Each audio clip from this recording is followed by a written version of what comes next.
Alors une petite analyse critique de la vidéo que vous venez de voir. Commençons par dire qu'il n'y a pas que des défauts. Il y a quand même des choses qui vont bien dans cet oral. Tout d'abord, il dure 2 minutes 40, ce qui n'est pas ridicule.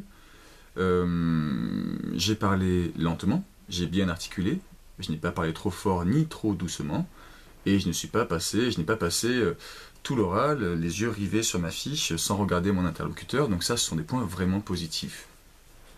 Cependant, c'était sur d'autres défauts que je voulais attirer votre attention. Tout ce qui est articulation, intonation, regard, on en a déjà parlé. Mais vous êtes peut-être rendu compte qu'il manquait de développement, qu'il manquait de précision, et que c'était pas toujours facile à suivre. Alors, les outils, vous les connaissez, mais il est vraiment important de les manipuler. Les connecteurs logiques. Tout d'abord, il est ouvert d'esprit.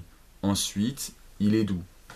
Ce sont des termes qui permettent vraiment à celui qui écoute de suivre les raisonnements. Des phrases qui vont introduire. Je vais maintenant vous parler de... etc.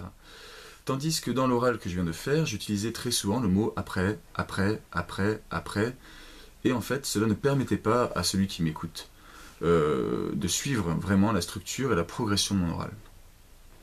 Alors soyez attentif à ça, soyez attentif au langage familier que j'emploie parfois, et surtout prenez le temps d'expliquer. Quand on donne un passage, quand on émet un jugement, on se pose 2 secondes et on explique pourquoi. Ici ça manquait, donc regardez dans la vidéo qui dure presque 6 minutes, le résultat que ça peut donner quand on prend le temps de faire les choses et quand on organise son propos.